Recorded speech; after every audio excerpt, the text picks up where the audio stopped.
Hello everyone, तो स्वागत है आपका। आज आप देखेंगे मेरे साथ Bihar combined entrance competitive examination 2017 के क्वेश्चन पेपर। ठीक है, तो आशा है आप पूरा वीडियो देखेंगे और परीक्षार्थी अपना अनुक्रमांक इस पृष्ठ के बाएं हाथ के ऊपरी कोने पर दिए गए जो भी सामान्य निर्देश हैं, जैसे कि आप देख पा रहे होंगे, तो इसे देखेंगे। और एक रिक्वेस्ट है आपसे कि यदि वीडियो की क्वालिटी अच्छी नहीं दिखाई देती है तो आप इसे हायर पिक्चर क्वालिटी में ज़रूर देखें। ठीक है, तो बढ़ते हैं प्रश्नों की ओर। तो पहले के वीडियो में आपने मैथमेटिक्स से रिलेटेड जितने भी क्वेश्चन थे मैंने उसे दिखा दिए हैं। तो अब देखेंगे रसायन विज्ञान 51 नंबर के सवाल। तो 51 नंबर के सवाल है, इथिन को छोड़कर एल्कीन्स के अम्ल उत्प्रेरक जल योजन की निर्मिति होती है। ऑप्शन ए द्वितीयक या तृतीयक अल्कोहल, ऑप्शन बी प्राथमिक या द्वितीयक अल्कोहल, ऑप्शन सी द्वितीयक अल्कोहल या ऑप्शन डी तृतीयक अल्कोहल। इन सब के आंसर आपको चाहिए तो कमेंट कर देना, या फिर आपको नहीं चाहिए, आप सिर्फ अपने से हल करना चाहते हैं तो अच्छी बात है, फिर भी मैं लास्ट में इसके प्रोवाइड करवा दूंगी आंसर्स। 52 नंबर के सवाल है, निम्नलिखित में से सबसे कम अम्लीय कौन सा है। इसमें ऑप्शन है 4। पहला है फिनॉल, बी दूसरे नंबर में है ओ क्रेसॉल, सी पी नाइट्रोफिनॉल या डी पी क्लोरोफिनॉल। 53 नंबर के सवाल है, एक ही आणविक सूत्र वाले अल्कोहल से ईथर अधिक अस्थिर है क्योंकि। ऑप्शन ए ईथर का द्विध्रुवीय स्वरूप, ऑप्शन बी अल्कोहल के अनुनाद संरचना, ऑप्शन सी ईथर में अंतर आणविक हाइड्रोजन अनुबंध या ऑप्शन डी अल्कोहल में अंतर आणविक हाइड्रोजन अनुबंध। अगला प्रश्न है, एक कार्बनिक यौगिक ACO4H9Cl। एक क्वेश्चन यदि आपने PPST के क्वेश्चन में देखे होंगे तो केमिस्ट्री में मैंने अपलोड किए हैं, मिल जाएंगे आपको आंसर वहाँ से। सोडियम डाई इथाइल ईथर के साथ अभिक्रिया पर हाइड्रोकार्बन देता है जो मोनोक्लोरोनीसेन पर केवल एक क्लोरो व्युत्पन्न देता है। तो ए के बराबर में क्या होना चाहिए। रिक्त स्थान में होगा आइसोब्यूटाइल क्लोराइड, बी द्वितीयक ब्यूटाइल क्लोराइड या सी तृतीयक ब्यूटाइल क्लोराइड या डी एन ब्यूटाइल क्लोराइड। तो ये रहा आपके केमिस्ट्री के इंग्लिश के पोर्शंस। तो देखेंगे 51, 52, 53 आप लोग।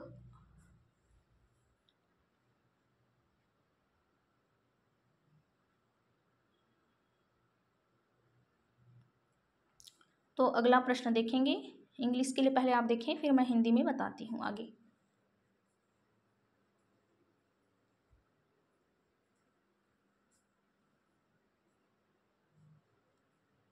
ठीक है, देख लिए होंगे आई होप। तो बढ़ते हैं इधर के प्रश्नों की ओर। ऑक्सीकरण पर ऑक्सीजन युक्त कार्बनिक यौगिक अपने आणविक द्रव्यमान से 14 इकाई ज़्यादा का एकमात्र कार्बनिक उत्पाद के रूप में कार्बोक्सिलिक एसिड बनाता है। वह कार्बनिक यौगिक क्या हो सकता है। एक कीटोन, एक एल्डिहाइड या एक प्राथमिक अल्कोहल या एक द्वितीयक अल्कोहल हो सकता है।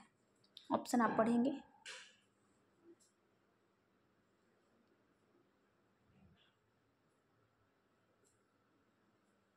56 नंबर के सवाल हैं, सोडियम फिनेट पर मेथाइल आयोडाइड की अभिक्रिया से एनिसोल तैयार किया जा सकता है। इस अभिक्रिया को कहा जाता है। सोडियम फिनेट पर मेथाइल आयोडाइड पूछा है। ठीक, उच्च अभिक्रिया, विलियमसन अभिक्रिया, फिटिंग्स अभिक्रिया या एटर्स अभिक्रिया। 57 नंबर के सवाल हैं, निम्नलिखित अभिक्रियाओं को ध्यान में रखिए। C2H5OH+ H2SO4 उत्पादन निम्नलिखित में से क्या किसी भी स्थिति में एक उत्पादन के रूप में नहीं बनाया जा सकता। तो एथिलीन नहीं बनाया जा सकता, या इथाइल हाइड्रोजन सल्फेट नहीं बना सकता, या सी एसिटिलीन नहीं बनता, या डी डाई इथाइल ईथर नहीं बनता। 58 नंबर के सवाल हैं, निम्न अल्कोहल में से जो सबसे तेजी से सांद्र HLC हाइड्रोजन क्लोराइड और निर्जल जिंक क्लोराइड से अभिक्रिया करता है वह है। Option A 2 methyl propane 2 all, या 2 ब्यूटेनॉल, सी है 1 ब्यूटेनॉल, या डी 2 मिथाइल प्रोपेनॉल।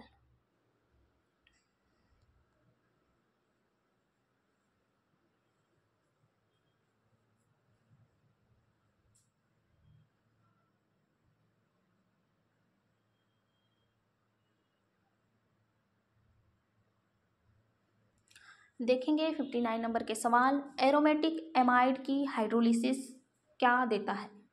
एसिड्स या एमाइन्स, अल्कोहल, या इनमें से कोई भी नहीं। तो 60 नंबर के सवाल है, रिक्त स्थान की अभिक्रिया से मेथाइल फिनाल ईथर प्राप्त किया जा सकता है।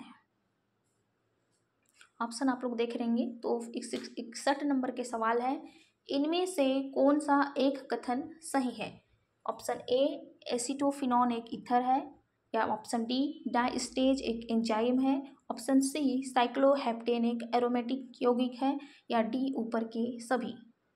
62 नंबर के सवाल है, निम्नलिखित में से कौन सा गलत है? आपको इसमें से चुन के बताना है कि ये चारों ऑप्शन में गलत कौन से हैं।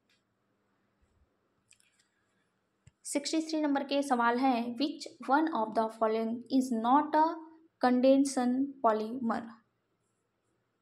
64 नंबर के सवाल है, which of the following statement is false and bakelite is formed by the reaction of. 65 number के सवाल। इसके बाद 66 नंबर के सवाल है, which of the following is fully fluorinated polymer? 67 number का सवाल है, which of the following is a polyamide?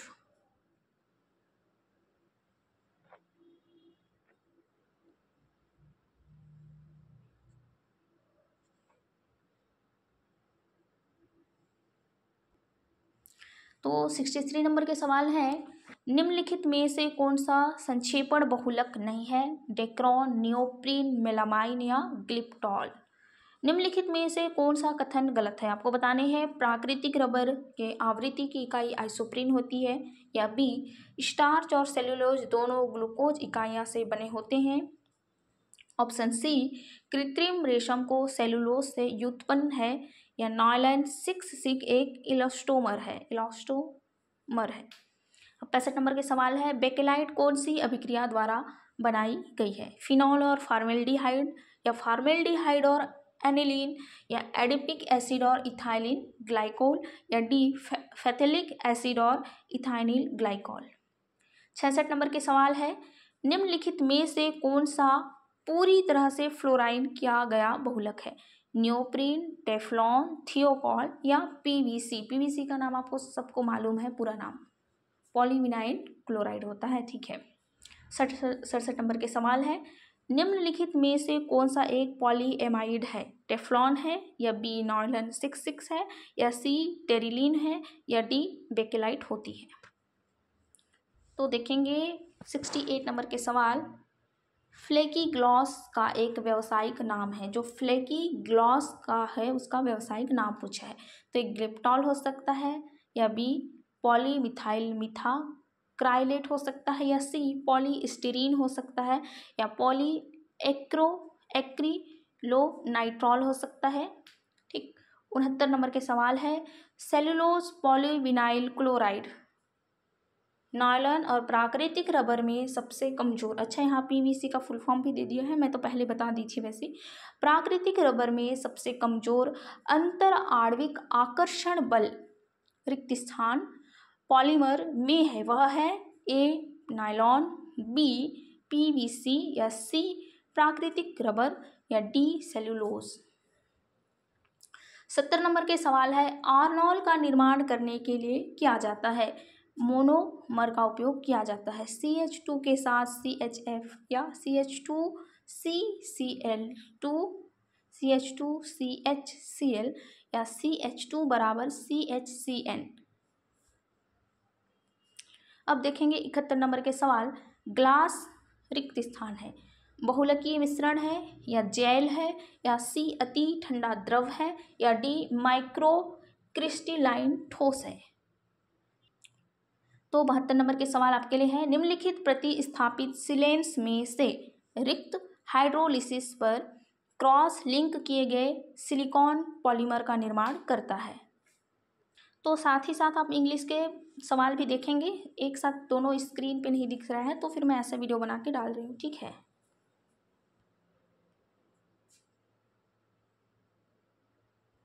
तो अगले बार हम कोशिश करेंगे हिंदी इंग्लिश दो पोर्शन दोनों एक साथ ही हो जाए, हॉरिजॉन्टल बना के वीडियो अपलोड कर दिया जाएगा, ठीक है।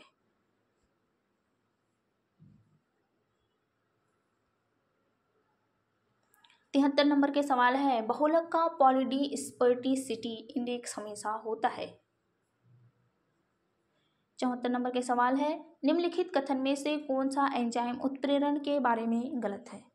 और हाँ, आपको याद दिला दूँ, यदि आप छत्तीसगढ़ के स्टूडेंट हैं, मेरे साथ जुड़ रहे हैं, तो आप मुझे कमेंट करके बताएंगे तो फिर मैं बीएससी नर्सिंग की और भी ओल्ड क्वेश्चन पेपर अपलोड करने की कोशिश करूँगी, वो भी आंसर के साथ। तो आप बस कमेंट कर दिया करें तो हम काम करेंगे। मैं अपना एग्ज़ाम 13 तारीख के होने के बावजूद आप लोग की हेल्प कर रही हूँ, तो इतना तो कर ही सकते हैं आप। तो देखते हैं प्रश्नों को। ये समांगी उत्प्रेरण का उदाहरण पूछा है, एंड इलेक्ट्रोलाइटिस लाइट्स के बारे में पूछा है।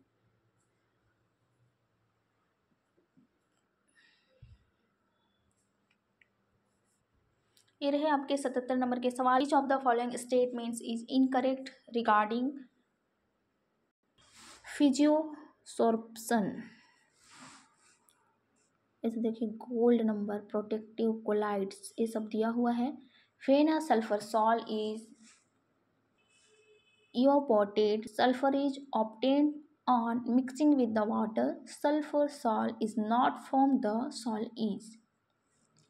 सीधा देखेंगे हम लोग इधर अपने हिंदी के पोर्शंस को। निम्नलिखित कथनों में से कौन सा भौतिक अधिशोषण के बारे में गलत है। उच्च दाब में अधिशोषित सतह पर, सॉरी माफ करें मैं थोड़ा हड़बड़ा गई थी, बहुआण्विक परत में परिणामित होता है, या बी अधिक आसानी से द्रवीभूत गैसों का अधिशोषण आसान है, या सी अधिशोषण की एंथैल्पी डेल एच एडसॉर्प्शन कम और धनात्मक होता है, या डी में है, यह वांडर वाल्स की बलों की वजह से होता है। सुरक्षात्मक कोलाइड्स ए, बी, सी और डी की सोने की संख्या क्रमशः 0.50, 0.01, 0.10 और 0.0005 है। उनकी सुरक्षात्मक शक्तियों का सही क्रम होना चाहिए। देखिए, ग्रेटर देन में है सभी, लेस देन से बना सकते हैं, कैसे आप आंसर बताएं। देखिए 79 नंबर के सवाल है, जब एक सल्फर सॉल वाष्पित किया जाता है तो सल्फर प्राप्त होता है और पानी के साथ मिलाने पर सल्फर सॉल नहीं बनाता, तो सॉल क्या है। 80 नंबर के सवाल आप खुद देखेंगे। सोडियम इज लिक्विड अमोनिया बता रहा है, the compound formed as a result of oxidation of ethyl benzene by KMnO4 potassium permanganate is alkyl halides react with dialkyl copper reagents to give। आप ये देखेंगे इस तरह से, मैं हिंदी के ओर बढ़ रहे हैं हम।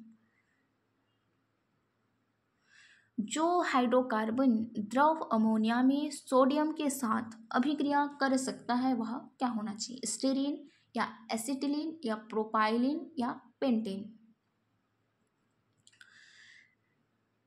आगे है KMnO4 के द्वारा इथाइल बेंजीन के ऑक्सीकरण के परिणाम स्वरूप कौन सा यौगिक बनता है, एसिटोफिनॉन, बेंजोफिनॉन, बेंजोइक अम्ल या benzaldehyde. Alkyl halides dialkyl copper अभिक्रमकों के साथ अभिक्रिया से क्या बनाता है, एल्काइंस या एल्किल कॉपर हैलाइड्स। 83 नंबर के सवाल है, एरोमेटिक प्रतिस्थापन के कुछ मेटा डायरेक्टिंग प्रतिस्थापकों को दिया गया है, इनमें से कौन सा सबसे ज़्यादा निष्क्रियात्मक है। देखेंगे SO3H या CN या COOH। ये CN किसके लिए होता है आप मुझे कमेंट करके बताओ, पता है तो, या NO2। 84 नंबर है, जब दो ब्यूटाइन की अभिक्रिया पैलेडियम या बेरियम सल्फेट के साथ होती है तो उत्पाद का गठन होता है। ये रहे आपके इंग्लिश के लिए, पहले देखेंगे फिर हम आपको हिंदी भी दिखाते जाएंगे साथ ही साथ। ये आइसोमेरिज्म पूछ रहा है, इधर आगे है आपको कार्बन कार्बन बॉन्ड पूछ रहा है, गैल्वेनिक सेल, मोल्स, इलेक्ट्रॉन्स। तो देखेंगे 85 नंबर के सवाल, निम्न में से किसका आईसी इंजन में सबसे ज़्यादा नॉकिंग प्रभाव होता है? ए साखी श्रृंखला ओलेफिन्स ओलेफिन्स, या सी एरोमेटिक हाइड्रोकार्बन, या डी सरल श्रृंखला ओलेफिन्स। 86 नंबर के सवाल हैं, निम्नलिखित में से कौन सा एसिड ऑप्टिकल आइसोमेरिज्म प्रदर्शित नहीं करता? ये प्रदर्शित पूछा है, नहीं करता। टार्टरिक अम्ल, दुग्धाम्ल, या मैलाइक अम्ल, मैलाइक भी बोलते हैं, या अल्फा एमिनो अम्ल। 87 नंबर का प्रश्न देखेंगे, निम्न में से कौन सी कार्बन कार्बन अनुबंध में परिणामित नहीं होती? तो ऑप्शन है रीमन टीमन अभिक्रिया, या रेमर टीमन अभिक्रिया, फ्रीडल क्रॉप्स एसिलेशन, ऊर्ज अभिक्रिया, कैनिजारो अभिक्रिया। कुछ कुछ क्या है गलत छपे हुए हैं, मैं सही आपको बता दे रही हूँ। 88 नंबर के सवाल है, रेडॉक्स अभिक्रिया में 3 मोल्स इलेक्ट्रॉन्स युक्त गैल्वेनिक सेल का मानक EMF 0.59 फी है, मतलब वोल्ट है। सेल की अभिक्रिया के लिए साम्य स्थिरांक क्या होना चाहिए? 10 की पावर 25 होनी चाहिए, या 10 20, या 10 की पावर 15, या 10 30 होनी चाहिए।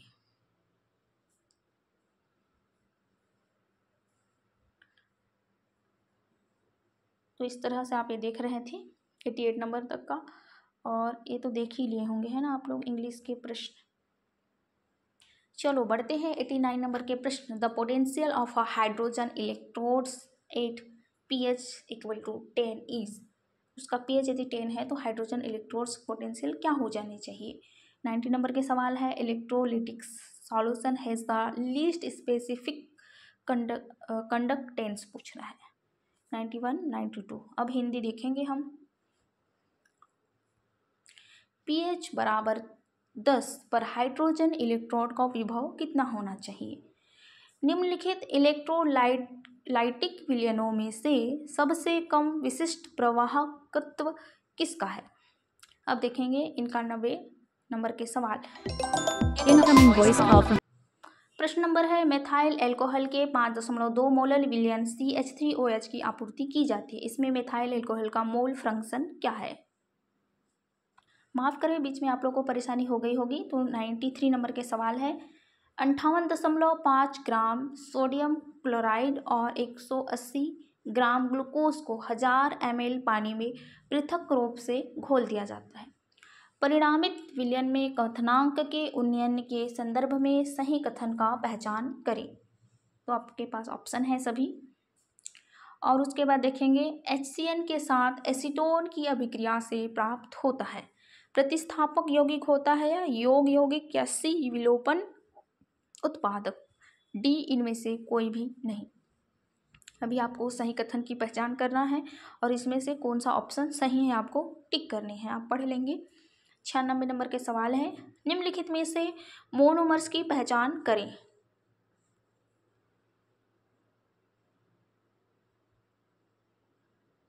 तो ये रहे आपके लिए 93 नंबर के इंग्लिश के सवाल, इस तरह से हैं।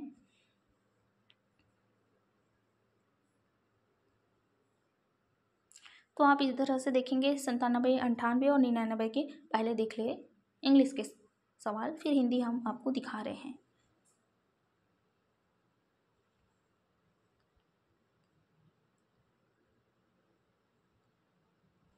तो देखेंगे 97 नंबर के सवाल, साइनोहाइड्रीन व्युत्पन्न के हाइड्रोलिसिस से क्या उत्पादन प्राप्त होता है? कार्बोक्सिलिक एसिड, या अल्कोहल, एल्डिहाइड, या डी कीटोन्स। इनमें से किन में कार्बन ऑक्सीजन डबल बॉन्ड नहीं है? कीटोन्स में, एस्टर्स में, या एसिड्स में, या ईथर्स में। इन चारों में से किन में कार्बन ऑक्सीजन डबल बॉन्ड नहीं है पूछा है। ठीक, अब प्रश्न है आपके लिए, क्लोरोइथेन और एक्स की अभिक्रिया से डाई इथाइल ईथर प्राप्त होता है। यौगिक X बराबर क्या है? जो X है वो किस चीज़ के लिए दर्शाया जाता है, इसमें पूछ रहा है। आप बेंजीन क्लोराइड से क्लोरोबेंजीन को कैसे पहचानते हैं? सिल्वर नाइट्रेट परीक्षण करके, या सिप अभिक्रमक परीक्षण करके, या मूल द्रव्य संयोजन का विश्लेषण करके, या सोडियम बाइकार्बोनेट जोड़कर। तो इस तरह से आपके इंग्लिश के प्रश्न हो जाते हैं। सॉरी, मतलब इंग्लिश के इधर प्रश्न है जो दिख रहे हैं केमिस्ट्री में। और ये फिजिक्स के प्रश्न आपको चाहिए तो आप कमेंट करो, उसके बाद हम बायोलॉजी के क्वेश्चन बनाएंगे, बायो के क्वेश्चन, है ना। और हाँ, बीच में कुछ डिस्टर्ब हो गया था, माफ़ी चाहेंगे उसके लिए। और भाई आप लोग यदि देखना चाहते हैं 13 तारीख का एग्ज़ाम होने वाला है PPHD के, तो उसके क्वेश्चन पेपर अपलोड हो जाए तो मुझे कमेंट कर देना, हम ज़रूर बनाएंगे वीडियो उसके ऊपर भी। आप अभी तक वीडियो देख रहे थे उसके लिए बहुत बहुत धन्यवाद।